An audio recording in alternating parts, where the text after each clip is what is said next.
I'm Frank Garza. Welcome to Here and Abroad, a podcast that follows the U.S. men's national team and their player pool across Europe, MLS, or wherever else they play their club football.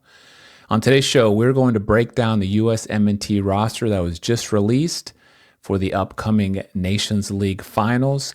Mauricio Pochettino named 23 players to the roster, and let's get straight to it. So for those of you watching on YouTube, you'll be able to see the roster broken down by position on my screen. For those just listening, I'll make sure and talk through everything we're looking at so you can follow along as well. So let's start with the goalkeepers. Okay, so the three goalkeepers called in are Patrick Schulte, Zach Steffen, and Matt Turner. You can see I have Patrick Schulte highlighted in green here. And then over to the right, and the reason I have him highlighted in green is because I had not initially included him in my initial roster when I did the preview show or the prediction show last week. Over to the right, you can see the four goalkeepers that were listed on the 60-man preliminary roster who were not called in. I have Ethan Horvath in red, highlighted in red, because he's the third goalkeeper I had expected to see instead of Patrick Schulte. So let's talk about that a little bit.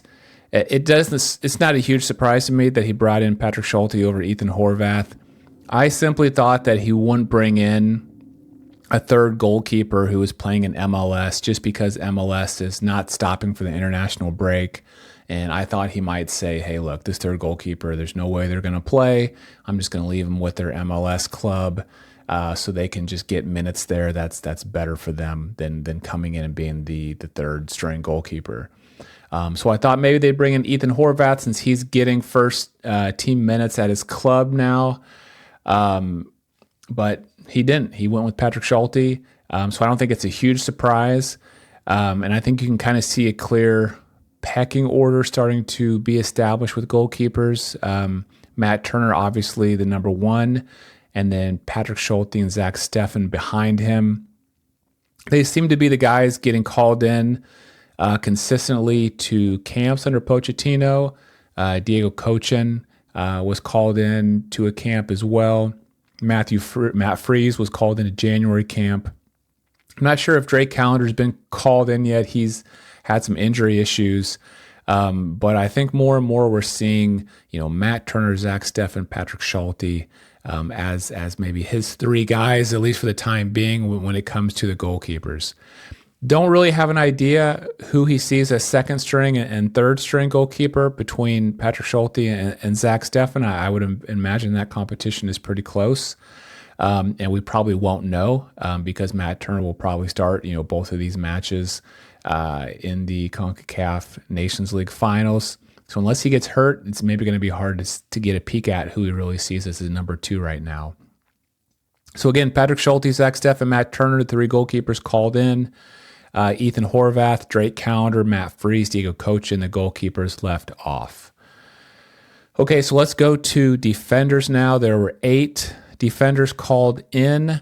Cameron Carter-Vickers, Mark McKenzie, Tim Ream, Chris Richards, Austin Trusty were the center backs.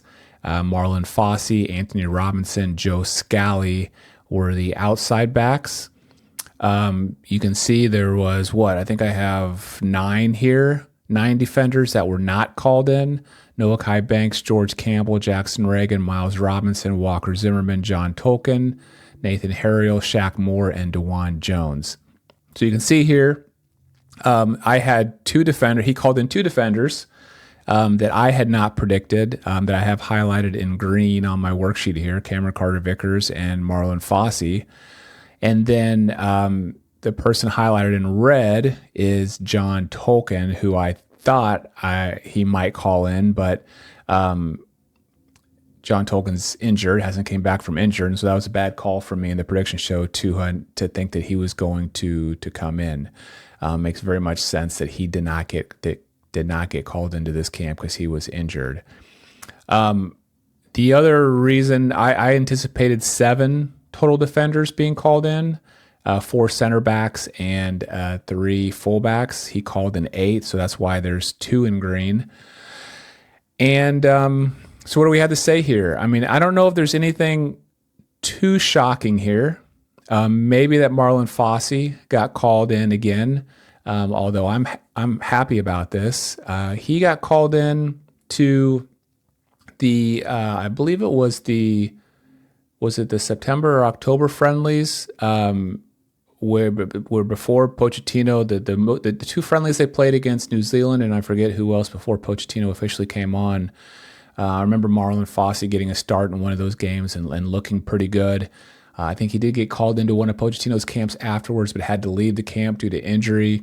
And so I'm glad to see him. He looks like an exciting player to watch, and I'm glad he's getting another opportunity. Maybe worth mentioning, one guy not called in, Miles Robinson. He's a center back we've seen called in consistently. I thought he might get left out. And that was with I thought Pochettino would call in 4 center backs. So Pochettino called in 5 center backs and he still got left out. And so that shows you kind of how far he is down the pecking order, at least for now.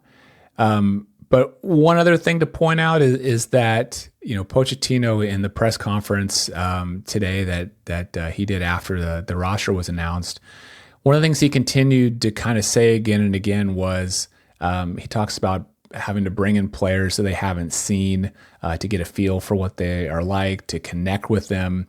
And in some cases, it seems like, he brought in players that he hadn't got much of a look at yet and left off some players that he felt like he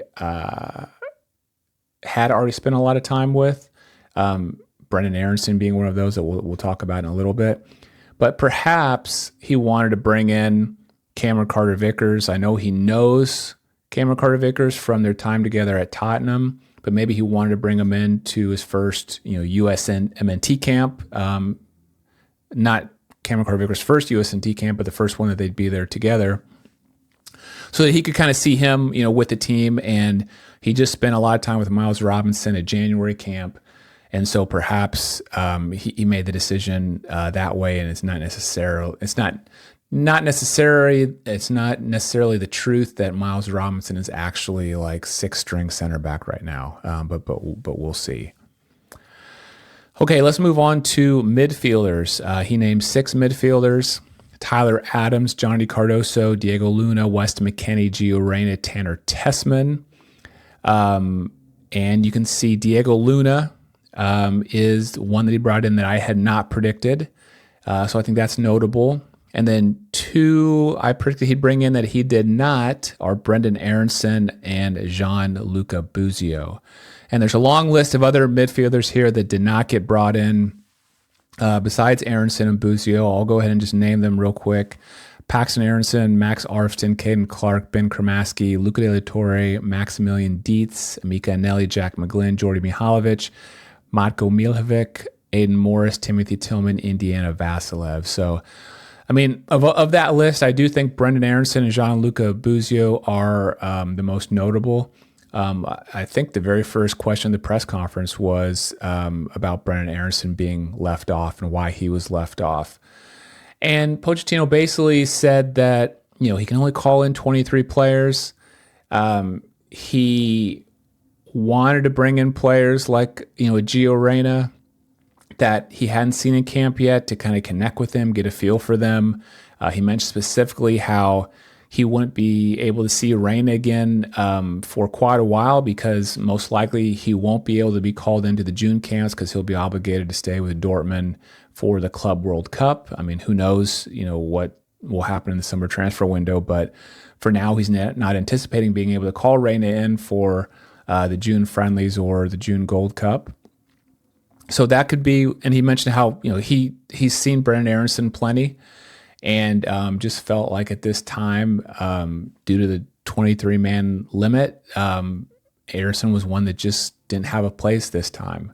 But he still seemed high on Aronson, and but it is interesting because Aronson has been one of those that has been called in consistently. He's having a very good season at Leeds United, who is looking good to get promoted into the Premier League this year, based on their current standing in the table. I think they're first or second. And then Buzio is a guy he's brought in, quite a bit, but I know Venezia, his club is he's struggling there, or at least the club is struggling.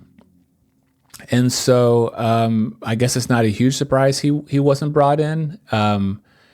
But yeah, there's just some talented guys left off the midfield here. Okay, let's go to forwards. So he called in Patrick Agyemang, Yunus Musa, Christian Pulisic, Josh Sargent, Tim Weah, and Brian White. So you can see the guys I had not predicted are Patrick Agyemang and Brian White. And then if you look over here to the right, the two highlighted in red, Alex Zendejas, Brandon Vazquez are the two guys I thought he would bring in that he didn't. The other forwards from the preliminary roster he did not bring in are Cole Campbell, Cade Cowell, Brian Gutierrez, Griffin Yao, Damian Downs, Jesus Ferreira, and Jordan Morris. So I think the biggest surprise for me here was Alex Zendejas. He's having an incredible season so far in Liga MX with Club America. I mean, he has 5 goals, 4 assists in America's first 11 games this season. So he's been probably one of their best, if not their best player. He seems to be in great form. And so I was really surprised to see him left off. Pochettino did not talk about that at all in the press conference. So maybe some more will come out later. And then in terms of this Patrick Agyemang, Brandon Vazquez, well, let's talk about the center forwards. Josh Sargent, Patrick Agyemang, and Brian White are the 3 that were called in. Brandon Vazquez left off. I guess I'm not shocked at him picking Agyemang over Brandon Vazquez. Agyemang had the great January camp. He's kind of got off to a slow start in MLS this season. No goals, no assists. Brandon Vazquez with Austin FC, no goals, no assists either. So neither of them kind of lit a fire in MLS so far this season in the first 3 matches. But maybe Patrick Agyemang, because he had such that great January camp where he scored 2 goals, maybe that was a deciding factor in bringing him in. Brian White, I think, was probably one of the biggest surprises of this whole roster for me. And but if you look at his form, if you kind of take away what your expectations are of him as a player, or where you think he is, and you just look at his performance, I mean, so far he has this season 2 goals for Vancouver in CONCACAF Champions Cup, and then 1 in the MLS season. So 3 goals in all competitions.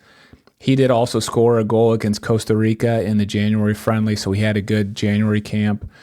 So if it's strictly performance based, I mean, you can make an argument for him here. I just think that I thought, and a lot of people thought, that he was just a lot farther down the depth chart and wouldn't get a serious look. But he's brought in here, which I think is great. Good for him. So there you go. There's the 23-man roster. If I had to say what my biggest takeaways are from it, besides some of the bubble picks that we went over here, is number one is that Pochettino's been saying it doesn't matter where you play, that if you play in MLS, you'll have just as much opportunities as the guys playing in Europe. He said that over and over again since arriving. That was the theme of January camp, and I think he kind of followed up on that, with this roster. If you look at the roster, it has 6 MLS players who were part of January camp. Patrick Agyemang, Diego Luna, and Brian White are 3 of those 6 that are getting their first call-ups for official competition, for a FIFA, international window. And so he did. The guys who stood out in January camp, guys who are off to a good start in this MLS season, guys who are performing, he brought in over some other guys in Europe who he doesn't see as performing. And so I think that was a big takeaway, is that he kind of backed up his word there on bringing in MLS players if they're performing. The other thing I'll mention, and I mentioned this a little bit earlier, is that he continuously in the call was talking about how some of these players he's bringing in, like he needs to get a look at them. He hasn't had a camp with Tyler Adams yet. He hasn't had a camp with Gio Reyna yet. He hasn't had a camp with Cameron Carter-Vickers yet, although he knows him from Tottenham. I think that weighed into his decision. It wasn't strictly like, here's my depth chart with everybody in order. Here's the best 23 players. He's still kind of feeling out some of these players, wanting to get to know them. And so that comes into consideration as he's choosing these rosters, not just bringing in the 23 best players, as he's trying to get to know everybody still, because he has limited windows before the World Cup, and maybe when we get to the Gold Cup, he's going to use that as that's the best dress rehearsal the U.S. is going to have ahead of the World Cup is that Gold Cup. So maybe he's just trying to kind of fine tune the players and kind of get to know all the players he can before that. We'll see. But I do think that's a theme, is that some of these players are left out, not necessarily because they're so far down the depth chart, but it's just that he wanted to bring in some other players he hadn't seen yet. When you have a 23-man limit, you have to leave off some good players to bring in those players you haven't seen yet. So there you go. I think that's my biggest takeaways from the roster. Just to remind everyone, the U.S. will play Panama in the semifinals on March 20th. They will play then either the third place match or the final on March 23rd. And this is the team that Pochettino is going to bring with him to try and win that competition. Thanks everyone for listening to Here and Abroad. If you enjoyed the episode, please do me a huge favor and hit that subscribe button if you're watching on YouTube, or that follow button if you're listening on Apple Podcasts, Spotify, or somewhere else. Thank you so much. I'm Frank Garza. You can follow me on X at FrankGarza007, and I'll be back next week with a new episode.